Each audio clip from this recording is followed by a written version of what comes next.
सभी विद्यार्थियों को नमस्कार। आज फिर से एक मस्त एवं न्यू टॉपिक के साथ जितना भी student Haryana state board of technical education के तहत डिप्लोमा सेकेंड सेमेस्टर की तैयारी कर रहे हैं, तो उन तमाम विद्यार्थी के लिए आज का वीडियो बहुत ही मस्त होने वाला है।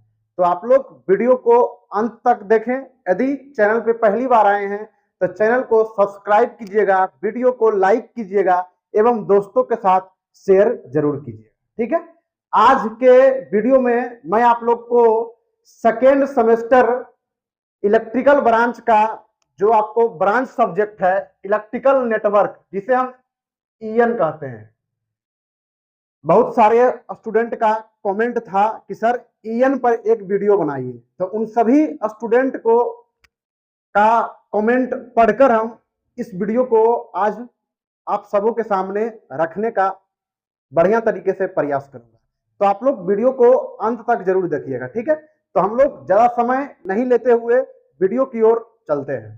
देखिएगा, electrical network 4 and 8 marks question, 4 and 8 marks question को बारे में इस वीडियो में आप लोग को सामने हम जिक्र करेंगे। तो आप लोग सिर्फ कॉपी एवं पेन से इन सारी प्रश्न को आप लोग नोट डाउन करते ही चलिएगा। ठीक है, ताकि आप लोग को एग्जाम के टाइम में कोई परेशानी ना हो। देखिएगा, इसका पहला प्रश्न है। देखिए, पहला प्रश्न किस प्रकार का आप लोग आएगा, किस प्रकार का आप लोग 4 मार्क्स आएगा और या किस प्रकार से आप लोग 8 मार्क्स आएगा। देखिएगा, define superposition theorem, define superposition theorem का डिफाइन देना है एंड एक्सप्लेन सुपरपोजिशन थ्योरम, मतलब एक्सप्लेन मतलब डेराइव करना है, मतलब इसका एक्सप्रेशन देना है।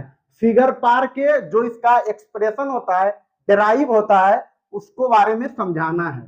मतलब 4 से 5 लाइन में सुपरपोजिशन का डिफाइन लिखिएगा और सुपरपोजिशन का ड्राफ्ट चित्र पार कर और इसका क्या कीजिएगा, एक्सप्लेन कीजिएगा। मतलब एक एग्जाम्पल की सहायता से आप लोग को सुपरपोजिशन को समझा देना है। इसी को हम एक्सप्लेन एंड ड्राइव कहते हैं। ठीक है, देखिए इसका दूसरा प्रश्न। यह प्रश्न आप लोग को 4 मार्क्स में भी पूछ सकता है और 8 मार्क्स में भी पूछ सकता है। ठीक है, कभी कभी 4 मार्क्स में पूछ देता है और कभी कभी 8 मार्क्स में पूछ देता है। ठीक है, देखिएगा, explain and derive Thevenin theorem, explain and derive Thevenin theorem. Thevenin theorem को क्या करना है, इसका डिफाइन भी लिखना है और एक एग्जांपल की मदद से इसको एक्सप्लेन करना है। ठीक है, विथ ड्रा, फिगर सब में पारना है। जितना आप लोग को थ्योरम रहेगा फिगर आप लोग कोशिश करिएगा कि पार ले। ठीक है, फिगर ड्रा कर लीजिएगा। यदि फिगर आप लोग ड्रा कर देते हैं तो 4 में से 2 मार्क्स फिगर पर मिलता है। ठीक है, यदि आप लोग को एक्सप्लेन नहीं करने आ रहा है तो क्या कीजिएगा, आप लोग 4 मार्क्स का क्वेश्चन में आप लोग डिफाइन लिख दीजिएगा और उसका फिगर पार दीजिएगा। बस आपको कम से कम 4 में से 3 मार्क्स मिल जाएगा। ठीक है, देखिए, अब देखिए इसका तीसरा प्रश्न, explain maximum power transfer theorem. ठीक, and derive maximum power transfer theorem. Explain करना है, मतलब इसका डिफाइन भी लिखना है और इसको डिराइव भी करना है मैक्सिमम पावर ट्रांसफर थ्योरम का। ठीक है, 4 मार्क्स में पूछेगा तो आप लोग को डिफाइन लिखना है और उसका फिगर पार दीजिएगा। 4 में से 3 मार्क्स मिल जाएगा। यदि आप लोग को 8 मार्क्स में पूछता है तो आप लोग उसका क्या कीजिएगा, डिफाइन भी लिखिएगा, उसका फिगर भी पारिएगा और बढ़िया तरीके से एक एग्जाम्पल की सहायता से उसे डिराइव कीजिएगा। ठीक, या एक्सप्लेन कर। देखिएगा, चौथा प्रश्न देखिएगा, define active and passive network. Active and passive network मतलब 1 मार्क्स सेक्शन बी में भी पूछ सकता है आप लोग को, डिफाइन एक्टिव नेटवर्क या डिफाइन पैसिव नेटवर्क। ठीक है, या आप लोग को कहेगा कि define active and passive network 4 marks. ठीक है, तो आप लोग 3 लाइन या 4 लाइन में इसका डिफाइन लिखिएगा, उसके बाद इसका डिफाइन लिख दीजिए। अब देखिए 5वां कह रहा है, define linear and non linear network. ठीक है, जिस प्रकार इसको लिखिएगा पैसिव एंड एक्टिव को, उसी प्रकार लीनियर एंड नॉन लीनियर का डिफाइन आप लोग को क्या करना है, लिख देना है। अब देखिए, अब difference between AC and DC, यह आप लोग को फिजिक्स में भी पढ़ना है और यह आप लोग को नेटवर्क में भी पढ़ना है, ठीक है। तो आप लोग एक क्वेश्चन याद कीजिएगा तो फिजिक्स में भी काम आ जाएगा और ईएन में भी काम आ जाएगा आप लोग को। तो एसी का 4 मार्क्स का क्वेश्चन यह पूछेगा आप लोग से, ठीक है। तो 4 से 5 पॉइंट आप लोग लिख दीजिएगा, मतलब एसी इस साइड एसी लिखिएगा और डीसी इसका 50 हर्ट्ज होता है, इसका 0 हर्ट्ज होता है, ठीक है। यह पीरियोडिकली होता है, यह कांस्टेंट होता है, ठीक है। यह अल्टरनेटिव करंट है, यह डायरेक्ट करंट है। तो 4 से 5 पॉइंट आप लोग उसमें लिख दीजिएगा। अब देखिए 7वां में बोल रहा है कि फ्रीक्वेंसी, यह 8 मार्क्स में ही पूछ सकता है, मतलब 4 को दे देगा, एक A B C D D तक 4 को दे देगा, frequency, time period, peak value and average value, और 8 मार्क्स में एक क्वेश्चन का फ्रीक्वेंसी का 2 मार्क, 2, 6 और 8, ठीक है। 8 मार्क्स में ही पूछ सकता है, 4 से 5 को दे देगा आप लोग को, कहेगा इसका क्या कीजिएगा, शॉर्ट नोट लिखिए, मतलब डिफाइन कीजिए। तो इस प्रकार भी पूछ सकता है, और सेक्शन बी में भी पूछ सकता है, मतलब फ्रीक्वेंसी को define frequency, define time period, peak value, average value, RMS value का फुल फॉर्म भी पूछ सकता है, root mean square value, RMS value का फुल फॉर्म भी पूछता है, एक्सपेंड कहेगा, एक्सपेंड आरएमएस, तो रूट मीन स्क्वायर वैल्यू, या इसका डिफाइन भी लिख दीजिएगा, फॉर्म फैक्टर और पीक फैक्टर, ठीक है। तो आप लोग इन जितना भी आप लोग को डिफाइन दिया गया है वह डिफाइन आप लोग को क्या करना है, याद करना है, ठीक है। यह सेक्शन बी में आप लोग को 110% पूछता है, क्योंकि यह 11 साल का प्रीवियस ईयर क्वेश्चन का एनालिसिस प्रश्न है। आप लोग इतना प्रश्न इस वीडियो में, जितना प्रश्न आप लोग को बताया जाएगा, उतना प्रश्न यदि आप लोग कर एग्जाम में चले जाते हैं तो आप लोग को 60 में से कम 50 से 52 नंबर लाने की इस वीडियो की गारंटी है, ठीक है। यह आप लोग को 4 मार्क्स का क्वेश्चन भी बताया जाएगा, 8 मार्क्स का भी क्वेश्चन बताया जाएगा, और इलेक्ट्रिकल नेटवर्क का अलग से वीडियो में ऑब्जेक्टिव टाइप भी क्वेश्चन बताया जाएगा। तो आप लोग निश्चित रहिए और इस चैनल से, हरियाणा पॉलिटेक्निक के चैनल से पढ़िए। आप लोग को पूरा semester, first semester, second semester में कोई परेशानी नहीं होगा, ठीक है। देखिएगा अब 8 प्रश्न देखिए। 8वां question, explain generation of alternating voltage, ठीक है। जनरेशन ऑफ अल्टरनेटिंग वोल्टेज का जो भी आप लोग को रिलेशन डिराइव होता है, एक्सप्लेन होता है, इसका डिफाइन लिखिएगा, और इसका फिगर है तो फिगर पार दीजिएगा, नहीं तो इसको बारे में डिराइव कर दीजिएगा, 3-4 से 5 लाइन में इसका डिराइव कर दीजिएगा। 4 मार्क्स का क्वेश्चन पूछता है, ठीक है। और यह previous year question, previous year paper में क्वेश्चन आया हुआ है, ठीक है।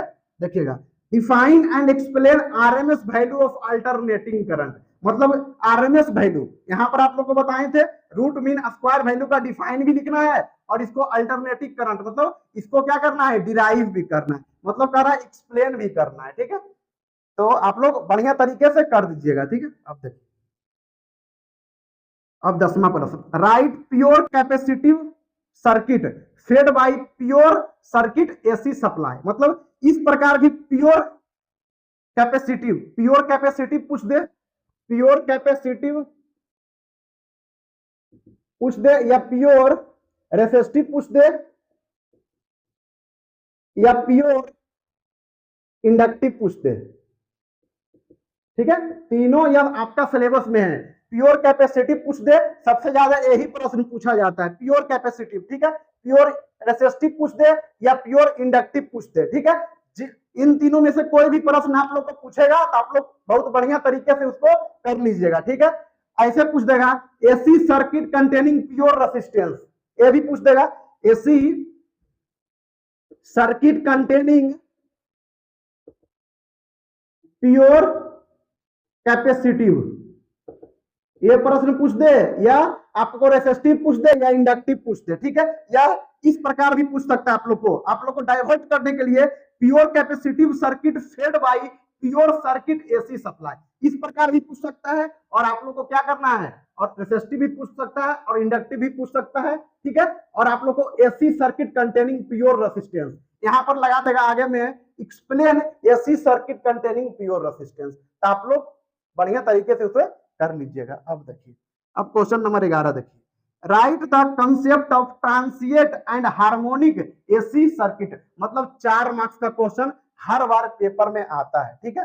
तो आप लोग क्या करना है, इसका कंसेप्ट लिखना है, ट्रांसिएंट ट्रांसिएंट का भी कंसेप्ट लिखना है, मतलब डिफाइन लिख देना है इसका, और हार्मोनिक एसी सर्किट का भी इसका डिफाइन लिख देना है 3 से 4 लाइन में, ठीक है। 4 लाइन इसका लिख दीजिएगा, 4 लाइन इसका लिख दीजिएगा, 8 लाइन में आप लोग को 4 मार्क्स 110% जो कॉपी चेक करेंगे टीचर वो आप लोग को दे देंगे, ठीक है। तो आप लोग इसे नोट कॉपी में बढ़िया तरीके से उतारिए। उसके बाद नेक्स्ट प्रश्न, यहाँ पे 11 प्रश्न है, 11-12 प्रश्न और आप लोग को बताएंगे, उतना से ही मतलब 22 या 23 प्रश्न आप लोग को, उतना से ही आप लोग को पेपर में आएगा, ठीक है। इसे आप लोग बढ़िया तरीके से नोट डाउन कीजिए पहले।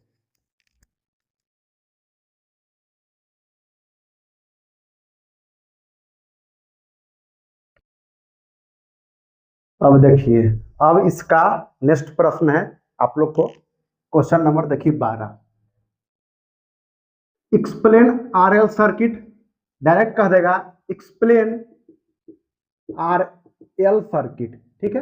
तो आरएल सर्किट को एक्सप्लेन कर दीजिएगा और इंपीडेंस ट्रायंगल आप लोग पार दीजिएगा, ठीक है। इंपीडेंस ट्रायंगल जो होता है आप लोग को, इंपीडेंस ट्रायंगल जो भी होता है वो आप लोग पार कर इसका इंपीडेंस ट्रायंगल का डिफाइन, ठीक है। एक्सप्लेन आरएल सर्किट बोल दे या आरसी सर्किट बोल दे या आरएलसी सर्किट बोल दे एंड इंपीडेंस ट्रायंगल, ठीक है। आरएल सर्किट बोल देगा, दे देगा एक्सप्लेन, इस प्रकार का प्रश्न, explain RL circuit with impedance triangle, ठीक है। तो आरएल सर्किट जो होता है आप लोग को डिफाइन लिख दीजिएगा, और आरएल सर्किट को क्या कीजिएगा, डिराइव कर दीजिएगा, और इंपीडेंस ट्रायंगल आप लोग लिख पार दीजिएगा, इसको ड्रा कर दीजिएगा, और इसका क्या कीजिएगा, इसका डिफाइन लिख दीजिएगा, ठीक है। या आरसी सर्किट पूछ दे या आरएलसी सर्किट पूछ दे, सबसे ज्यादा पूछने वाला प्रश्न आरएलसी सर्किट है, ठीक है। आरएलसी सर्किट, आर मतलब रेसिस्टेंस, एल मतलब इंडक्टेंस एंड सी मतलब कैपेसिटेंस, ठीक है। सर्किट एंड इंपीडेंस ट्रायंगल, ठीक है। यहाँ आप लोग को 8 मार्क्स में पूछेगा प्रश्न, कितना मार्क्स में पूछेगा आप लोग को, 8 मार्क्स में, ठीक है। आरएलसी सर्किट पूछ दे, ठीक है। तो इसमें 2 केस बनता है, केस फर्स्ट और केस सेकेंड, ठीक है। तो इसको आप क्या कीजिएगा, एक्सप्लेन कर दीजिएगा, और इंपीडेंस ट्रायंगल को ड्रा करके और इसका क्या कर दीजिएगा, इसका डिफाइन लिख दीजिएगा कि इंपीडेंस ट्रायंगल होता क्या है। देखिएगा अब नेक्स्ट क्वेश्चन नंबर 13 देखिए, define active component of current and reactive component of current, ठीक है। 4 मार्क्स में पूछने वाला प्रश्न है, 4 मार्क्स में यह एग्जाम में पूछा जाता प्रश्न है। एक्टिव कंपोनेंट किसे कहते हैं और रिएक्टिव कंपोनेंट ऑफ करंट किसे कहते हैं, ठीक है। अब देखिएगा 14 number, derive and expression relation between phase and line quantities of star and delta connection, मतलब किस प्रकार का प्रश्न पूछेगा, आप लोग से बोलेगा कि ड्राइव एंड एक्सप्लेन या drive and expression of relation between phase and line quantity, मतलब कह देगा आप लोग, मतलब लाइन करंट क्वांटिटीज मतलब current, line current and phase current, phase current का रिलेशन बताइए, लाइन करंट और फेज करंट में रिलेशन बताइए। यहां पर आगे दे देगा right relation between line current and phase current. तो आप लोग यह आप लोग को पढ़ाए होंगे शिक्षक, जो भी आप लोग को इलेक्ट्रिकल नेटवर्क का आप लोग को क्लास ले रहे होंगे, ठीक है। तो IL बराबर क्या पढ़ाए होंगे, √3 फेज करंट, लाइन करंट √3 गुना फेज करंट, ठीक है। ये आप लोग को स्टार कनेक्शन में होता है, क्या होता है, स्टार कनेक्शन में, ठीक है।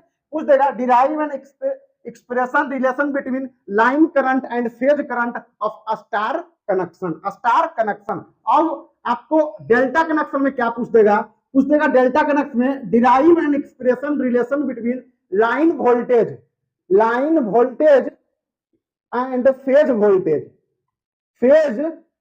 वोल्टेज, मतलब रिलेशन निकालना है, रिलेशन। तो क्या लिखिएगा, VL बराबर √3 VPH, मतलब लाइन वोल्टेज और फेज वोल्टेज में बराबर यह रिलेशन होता है, ठीक है। तो आप लोग इसे डेल्टा में निकालिएगा, इसे स्टार में निकालिएगा। सबसे पहले क्या कीजिएगा, स्टार कनेक्शन लिखकर उसका डिफाइन लिखना है 1-2 लाइन में, इसका स्टार कनेक्शन का फिगर पारना है, उसके बाद इसको डिराइव करना है, ठीक है। उसी प्रकार इसको भी लाइन वोल्टेज और फेज वोल्टेज को डिराइव एंड एक्सप्रेशन कीजिएगा, ठीक है। अब देखिए क्वेश्चन नंबर 15 देखिए, compare series and parallel resonance, ठीक है। एक सीरीज रेजोनेंस को, एक बार पैरेलल रेजोनेंस को, ठीक है। उसके बाद बीच में एक कॉपी मिलेगा आप लोग को, इस प्रकार का रहेगा, ठीक है। और बीच में सीरीज और पैरेलल, इसका 4 पॉइंट लिखिएगा और इसका 4 पॉइंट, ठीक है। जितना आप लोग को याद रहे वह आप लोग मतलब लिख दीजिएगा, ठीक है।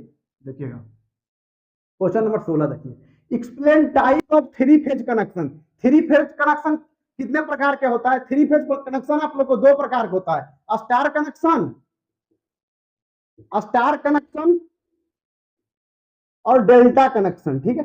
स्टार कनेक्शन को बाई कनेक्शन भी कहते हैं, स्टार कनेक्शन को बाई कनेक्शन भी कहते हैं, और डेल्टा कनेक्शन, ठीक है। इसका स्टार कनेक्शन का इसका ड्रा कीजिएगा, फिगर पार दीजिएगा, और डेल्टा कनेक्शन का भी फिगर पार दीजिएगा, और इन दोनों को क्या कीजिएगा, इसका डिफाइन लिखिएगा, ठीक है। अब देखिए, अब कह रहा है right concept of balance and non balance load, ठीक है। कंसेप्ट, कंसेप्ट मतलब इसका डिफाइन भी लिख दीजिएगा, इसमें कंसेप्ट क्या है और नॉन बैलेंस क्या होता है, ठीक है। राइट कंसेप्ट बोल दे, या define balance and non balance, या आप लोग को short note of balance load and non balance load. जिस प्रकार आप लोग को प्रश्न आप लोग को डाइवर्ट करने के लिए कंसेप्ट बोल दे, या राइट कह दे, लिखने के लिए कह दे, या एक्सप्लेन कह दे, या आप लोग को शॉर्ट नोट बोल दे, ठीक है। कोई भी प्रकार का आप लोग को प्रश्न पूछेगा तो आप लोग बैलेंस लोड और नॉन बैलेंस लोड, जो भी आप लोग को बैलेंस लोड के बारे में जितना पता है उतना आप लोग एक्सप्लेन कर दीजिएगा, और नॉन बैलेंस लोड के बारे में इसका डिफाइन भी आप लोग को पता है, डिफाइन लिख दीजिएगा। कुछ भी आप लोग को पता है उसको बारे में क्या कीजिएगा, एक्सप्लेन कर दीजिएगा, ठीक है। अब देखिए, अब क्वेश्चन नंबर 18 देखिए, derive average value of alternative quantity, मतलब डिराइव करना है, ठीक है। एवरेज वैल्यू का सबसे पहले क्या करना है कि आप लोग को डिफाइन एवरेज वैल्यू का लिख देना है, उसके बाद इसका फिगर है तो फिगर पार दीजिएगा और इसका डिराइव कर देगा, मतलब average value of alternative quantity का जो भी एक्सप्रेशन है आप लोग कर दीजिएगा, ठीक है। अब देखिए, अब define true power, apparent power and reactive power, ठीक है। इसके पहले जो भी सेकेंड सेमेस्टर का एग्जाम हुआ था उसमें यह प्रश्न आप लोग को आया हुआ है, ठीक है। तो आप लोग को ट्रू पावर को एक्टिव पावर भी कहते हैं, ट्रू पावर को एक्टिव पावर भी कहते हैं, एपिरेंट पावर एंड रिएक्टिव पावर का डिफाइन लिखिएगा एक दो लाइन में या 3 लाइन में, जो आप लोग को हो सके, और इसका फॉर्मूला होता है तो फॉर्मूला जरूर लिख दीजिएगा, ठीक है। अब देखिए, अब define power factor, power factor का डिफाइन लिखिएगा, और इसका टाइप इसका क्या होता है, unity power factor, unity power factor, lagging power factor और लीडिंग पावर फैक्टर, ठीक है। 3 गो इसका टाइप होता है। तो इस 8 मार्क्स में पूछने वाले प्रश्न है, ठीक, 8 मार्क्स में पूछा गया प्रश्न है आप लोग को, ठीक है। तो आप लोग को पावर फैक्टर का डिफाइन लिखिएगा, इसका टाइप, जो 3 गो टाइप होता है, यूनिटी, लैगिंग और लीडिंग, इसका भी आप लोग क्या कीजिएगा, इसका डिफाइन लिखिएगा। Significance of power factor, significance बोल दे या इंपॉर्टेंस बोल दे, मतलब सिग्निफिकेंस मतलब महत्व, पावर फैक्टर का महत्व क्या है, सिग्निफिकेंस बोल दे या इंपॉर्टेंस बोल दे, दोनों एक ही चीज होता है, ठीक है। And disadvantage and advantage of power factor, इसका डिसएडवांटेज क्या है और इसका एडवांटेज क्या है पावर फैक्टर का, ठीक है। तो इसका एडवांटेज एंड डिसएडवांटेज आप लोग को लिख देना है, ठीक है। अब देखिए, explain series and parallel resonant circuit, ठीक है। Explain series and parallel resonant circuit, तो आप लोग पहले लिखिएगा पैरेलल रेजोनेंट सर्किट, ठीक है। इसका डिफाइन लिखिएगा, इसका फिगर पार दीजिएगा, और इसका फॉर्मूला होता है, इसका फॉर्मूला होता है पैरेलल रेजोनेंट सर्किट का बता रहे हैं, 1/2 पाई अंडर रूट 1/L, 1 क्या हो 1/L होता है माइनस R² ठीक है। 1/C या L होता है, ठीक है। आप देख लीजिएगा यहाँ पर 1/2 पाई अंडर रूट 1/R, ठीक है। 1/2 pi under root 1/R minus R²/L², ठीक है। 1 नीचे में कुछ भी 1/R नहीं होता है, कुछ भी होता है, आप लोग देख लीजिएगा इसको, ठीक है। 1/2 पाई अंडर रूट 1 यहाँ पर कुछ होता है आप लोग को, ठीक है, minus R²/L², R minus L², ठीक है, R²/L², ठीक है, इतना होता है, ठीक है। पैरेलल रेजोनेंट सर्किट में होता है। अब देखिए सीरीज रेजोनेंट सर्किट में देख लीजिएगा, सीरीज रेजोनेंट सर्किट में देखिएगा, सीरीज रेजोनेंट सर्किट में होता है 1/2 pi under root LC, series resonant circuit में, सीरीज रेजोनेंट सर्किट में 1/2 पाई अंडर रूट LC, ठीक है। अब देखिए, ठीक है, तो इसका क्या है, सीरीज रेजोनेंट सर्किट को क्या कीजिएगा, एक्सप्रेशन कीजिएगा, डिफाइन लिख दीजिएगा। अब पैरेलल रेजोनेंट सर्किट का जो आप लोग को ये बताए हैं, इसका फॉर्मूला होता है पैरेलल रेजोनेंट सर्किट का, ठीक है। 1/2 पाई अंडर रूट 1 यहाँ पर कुछ L या R होता है -R²/L², ठीक है, ठीक है। अब देखिएगा, अब एक्सप्लेन क्यू फैक्टर या क्वालिटी फैक्टर क्या होता है, explain Q factor and quality factor. इसका फॉर्मूला होता है 1/2 pi under root L/C, 1/2 pi under root L/C, ठीक है। अब देखिए, तो इसका क्या कीजिएगा, इसका डिराइव कर दे, इस फॉर्मूला को आप लोगों को क्या करना है, डिराइव कर लाना है, ठीक है। यह फॉर्मूला को क्या करना है, डिराइव कर लाना है, ठीक है। अब देखिएगा, अब प्रश्न नंबर 23 देखिए, advantage of 3 phase system over a single phase, ठीक है। आप लोग को इसका एडवांटेज लिखना है, 3 phase system over a single phase का आप लोग को क्या करना है, इसका एडवांटेज लिखना है, ठीक है। एडवांटेज आपसे पूछेगा, राइट, यहाँ पर आगे right the advantage of 3 phase system and over a single phase system, ठीक है। तो इन जितना भी प्रश्न आप लोग को इस वीडियो में कराया गया है, उन सभी प्रश्न आप लोग को 11 साल प्रीवियस ईयर क्वेश्चन का एनालिसिस प्रश्न है। इतना प्रश्न यदि आप लोग कर एग्जाम में चले जाते हैं तो इससे ज्यादा पेपर में आने वाला कोई भी प्रश्न है, ठीक है। इतना प्रश्न आप लोग कर लेते हैं तो मैक्सिमम प्रश्न इतना, इन सभी प्रश्न पर आप लोग फोकस कीजिएगा, ठीक है। इससे ज्यादा पेपर में आपका नहीं आने वाला है। तो आप लोग इन सभी प्रश्न को बढ़िया तरीके से समझ में आ गया होगा, इसे आप लोग नोट डाउन कर लीजिए या स्क्रीनशॉट ले लीजिए, ठीक है। देखिए, ठीक है, तो आप लोग बढ़िया तरीके से इसे कर लीजिएगा, ठीक है। तो तब तक के लिए हम लोग बनते हैं, धन्यवाद, जय हिंद।